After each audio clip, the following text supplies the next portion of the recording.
Hey, what is going on, guys? Today, this video is going to be a little bit different. So, I went to my second Beyblade tournament from the time I'm recording this, like 10 days ago. I've been kind of dropping the ball on recording. Life got a little busy, but we're going to be back to slamming uploads. This video is going to be touching on Beyblade as a competitive gear sport, right? So I competed at a tournament and I did take it very seriously because I wanted to do well. I did my first tournament. I placed, I was top four. I lost in the semifinals in a very, very tight match. And it was a great time. It was a lot of fun. And I learned quite a bit while I was there. I'm going to kind of break down how I went about getting my head in the right spot to prepare for the tournament and all the avenues I worked on. I'm going to just gently touch on everything. There's a lot of topics here that we're going to eventually do deep dive full videos on competitive Beyblading. But first things first, let's jump right into the set. The competitive set that I came up with it being a Hasbro only tournament. So it took place in the Hasbro Stadium with Hasbro only parts. They did allow if it was like a Takara Tomy part, but it was also released by Hasbro, that fell in the lines, they let you use those parts, which worked out in my favor. I will explain in a moment. First things first. This was my baby. This was it. Phoenix Wing, 960 on point. I will go in depth on why I chose this one. This was essentially my wizard rod. I was able to get consistent points using this guy. Second, we have Tyranno Roar, 360 on Rush. I had the blue Rush bit from the starter pack with the Hasbro Stadium. It came with that Dram Dagger with the Rush bit. But since it was the first bit I got, it was beat up bad. So I got this green one. It's technically Takara Tomy, but it's a Rush bit. It's all the same, but it's fresh. Looks good. This set, again, absolute monster to deal with. And we have Incendio Scythe or Hell's Scythe, whichever you want to call it. We got the yellow variant looking beautiful, 560 on Orb. This was the three I settled on as the tournament went on. This is not what I started with. I did not have Scythe. I initially had Chain. I had Hell's Chain, 560 on Orb. I can't remember if it was 560 or 960. I might have had the Phoenix Wing on 5 at the time, but I made a swap. I'll explain. My first match in this tournament, I lost. I brought my Hell's Chain, and my opponent had Keel Shark, and Hell's Chain got extreme finished both times I used him in that match, and it yielded me a loss. And it was really weird because I had good launches on both, and I thought I was going to get the outspin, and Hell's Chain would just tap Keel Shark, and Keel Shark would just send him flying. So I took my first match as a loss, and I was like, okay, Hell's Chain's got to go. Keel Shark is too devastating into him. It could have been a skill diff, I don't know, but I had to swap it. I didn't want to lose again because of Hell's Chain, because these two performed fine. But this guy cost me 4 points in total. The tournament I was at, it was 2 points for the extreme finish, but I couldn't recover after getting extreme finish twice. So, Incendio Scythe came in the picture. We didn't have him on Orb at first. We had him on Taper. Due to my launch style with a winder and being very aggressive but controlled, this guy self-KO'd quite a bit, a lot. I'm trying to remember, one of my games, I managed to pull through, but both times I used him, it wasn't a full self-KO, like there was contact, but it was essentially me catching the rail so hard I would just throw myself out. And losing like that is a terrible feeling, so I was like, I need to tone it down a little bit. So I slapped this guy on Orb, and that was the best decision I made. So I lost one game, and then from there, I went undefeated, and this was the set that I ran. Now, this 3 set is absolutely fantastic, and it's pretty good into just about anything you put it up against. The whole goal of this set. So Phoenix Wing, we have him on point, right? This point bit. Phoenix Wing has a great weight and a great shape. He doesn't have any overly aggressive edges. He has great stamina. He has great attack power, really just depending how you run him. So I was like, if this is the king of versatility, why not put him on a bit that has burst resistance, stamina, and attack power, with it being point, has that flat rim or whatever. And we got 960 to further improve the burst resistance. So the goal with this bay, depending what side of the stadium you are on, you want to focus on a clean, powerful flat launch. You will flat launch it, and you're not going to utilize angles of your launch. You utilize angles of the stadium. So if you flat launch the point over here, it will hit ground. That's what you want to focus on. A straight drop down, nice and controlled, and it will carry the momentum over into this pocket. And it will give you advantage. If your opponent's like trying to drop here, you can knock them away. You also get the extreme dash advantage. And usually it doesn't catch the rail right away. You'll kind of hang out and, do your thing, but it gets you into this area out of harm's way from being here. So you drop down, slide over here, and then you're usually in a winning position. Vice versa, when the stadium is flipped on this side of the stadium, no matter where you launch, your Beyblade's gonna wanna kind of go over here. I noticed launching from this side, you always want to settle, it always wants to settle on its own into this zone. And this zone is bad. We call it, me and my buddies call it like the extreme finish curse, because you'll just launch like a center launch and you'll hang out over here. And then your opponent that launches from this side will just hit the rail and knock you out. So I got sick of that. So when I would launch, I would take a weird angle on my body, right? And I would come in like this. Again, I'm still going for a flat controlled launch, but the goal is to zing Phoenix Wing over here into this area, right? Sorry if my hand's blocking it. We want to get Phoenix Wing over here, right? And then he's going to organically come back down to center.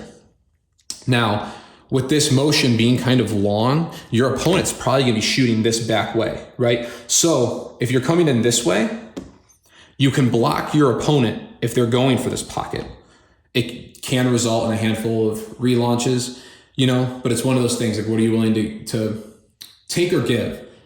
And luckily I didn't have any scenarios where we kept plowing into each other, but it gives you that potential to block someone from getting to this attack position. And it also pushes you out of the way. So if they do get this attack position, they will go crazy while you're hanging out here, and then you'll dive back in and you can have a good chance of hitting them and extreme finishing them.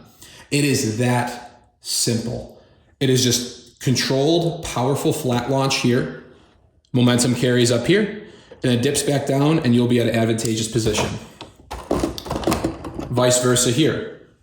Launch this side, roll up, and I just abused this. We'll just do a little launch on how I do it. 3, 2, 1, go shoot. That wasn't the best example. But I'm also able to rip these pretty hard and not self-KO, which is huge. Let's see if we can get a little better of that carry. 3, 2, 1, go shoot.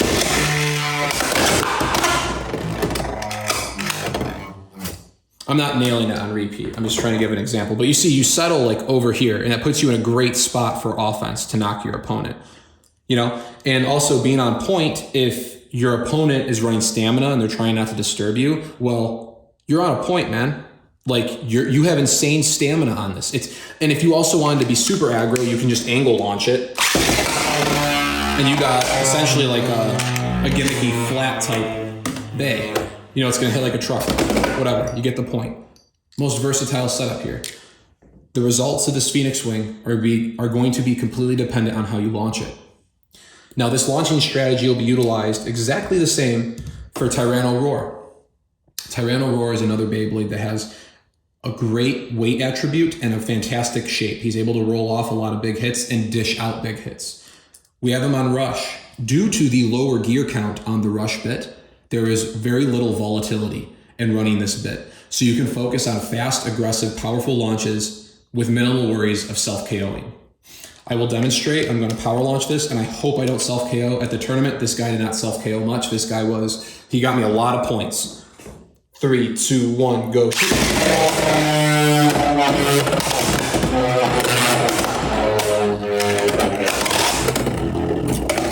Exactly my point. You get a ton of momentum, you get a ton of stopping power with zero volatility. It's very forgiving to use, and as you saw when I dropped in, he went right up there and did his thing.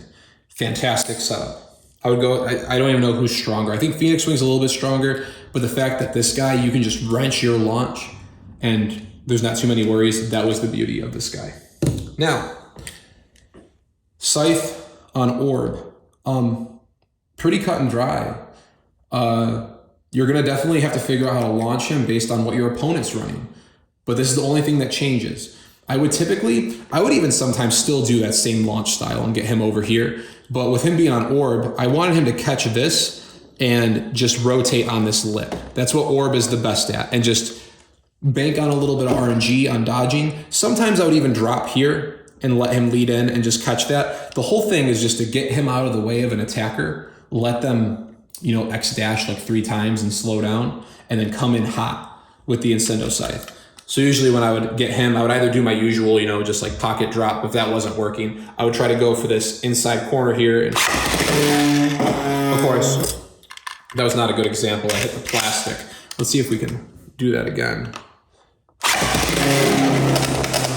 Right up there, whatever. It's not rocket science, but that's what I would go for. But typically, just like that, or if we're this way, just like this. I'll even demonstrate from this angle. I'll see if I can get to that opposite side corner, just utilizing the shape of the stadium.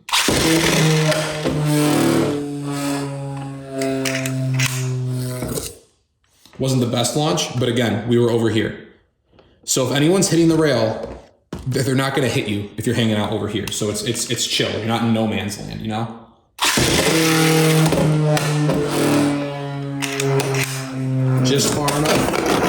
Just far enough out of the way that they'll skip across you and extreme finish.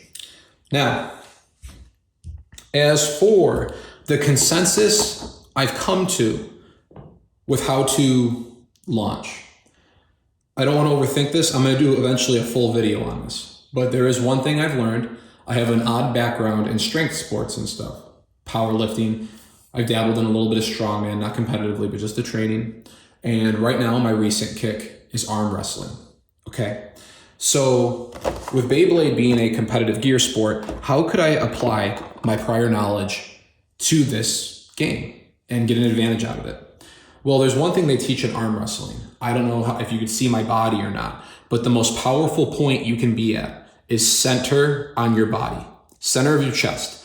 And to an untrained person that probably feels really awkward, you would probably want to be kind of on the outside of your body, which is Beyblade, so it's not going to like make a massive difference, right? But I want to optimize every avenue I possibly can. So pointers for just a good comp launch. For one, highly recommended grip. You can't, when you're launching like this, some people are good at this. And like Beyblade is relatively subjective. There are some people who are amazing at launching in every style, but this is the pointers I'm giving to you. This is how my brain works and what I wanted to do. This motion is not optimal for power output. I can pull hundreds of pounds like this. I cannot pull hundreds of pounds like this, right?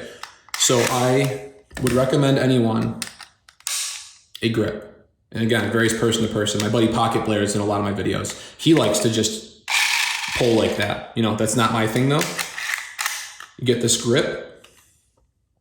The big thing is though, when you are power launching, is learning to use the winder and not move your winder hand as you launch. A lot of guys will like flick their hand and stuff, and it creates a very unstable, unpredictable launch.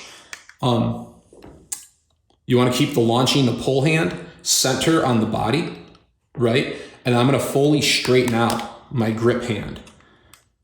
I turn my top knuckle into the grip and I use my thumb as stability. So I have complete tightness in my wrist and hand. I am an immovable force right now. My arm is locked. All my wrist and forearm muscles are engaged. This thing will not budge. I mean, of course it'll budge a little bit, but my Beyblade is going to more than likely drop straight down. 3, 2, 1, go shoot.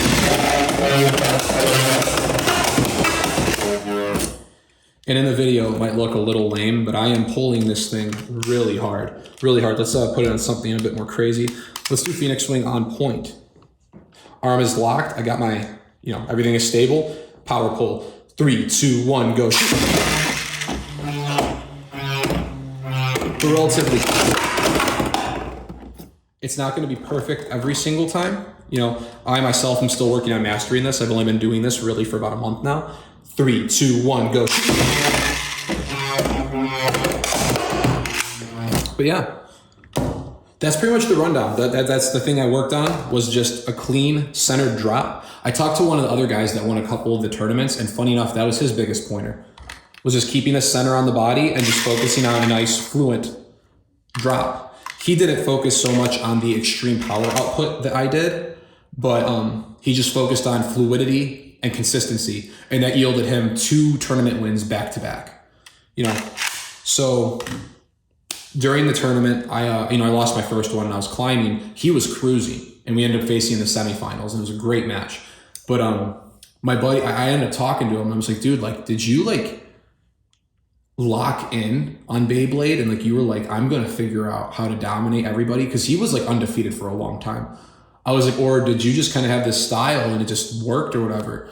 And I can't quite remember the answer he did give, but I do know it was just one of those things where he just figured, you know, center of the body, clean, flat launch yielded the most consistent results. So that's just what he did. And funny enough, that's what I've been doing leading up to this tournament. So it's just funny that the guy that's been winning them, and I won this recent one that's Hasbro only, you know, it's funny to hear that we had the similar kind of takes on launching style. But yeah, I'm sorry, this is kind of a rambling video. I'm just really excited that I got my first tournament win, and I wanted to explain my thought process because, well, to me, this isn't just, it's not just a little hobby. It's a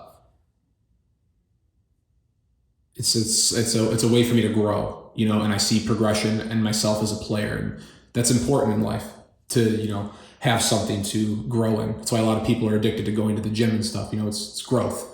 It's something to look forward to throughout your day. It's something to get better at. It's something to live by, you know. I know I'm getting a little deep here, but you know, that's just the way I took this. I'm doing it competitively. So whether you view it as a toy or just a hobby thing or whatever, I went into a tournament and I wanted to win. So I broke it down in every aspect possible. And hopefully we can sway some people's minds on this sort of thing and have this be respected just as much as Magic the Gathering, the trading card game, or Pokemon TCG. You know, people spend a lot of time prepping for those things and coming up with the most competitive decks, and people don't bat an eye, but there's like this stigma due to Hasbro selling this in the toy section, you know, and I really hope this can become more of a hobby thing. I really hope Hasbro actually has a competitive circuit. That'd be really cool. But yeah, little ramble. We'll be getting to breaking these topics down more with time. I want to do individual videos on each of these things because I have a lot to say on launching techniques, Beyblade setups, how to get better at Beyblade, what I do to improve what I've been doing, you know, stuff like that. We'll get into it later though. But if you made it this far in the video, guys, I really appreciate it. I really, really do. And I look forward to making more videos and hope you guys like them. Anyways, I'll catch you in the next one. Later, everybody.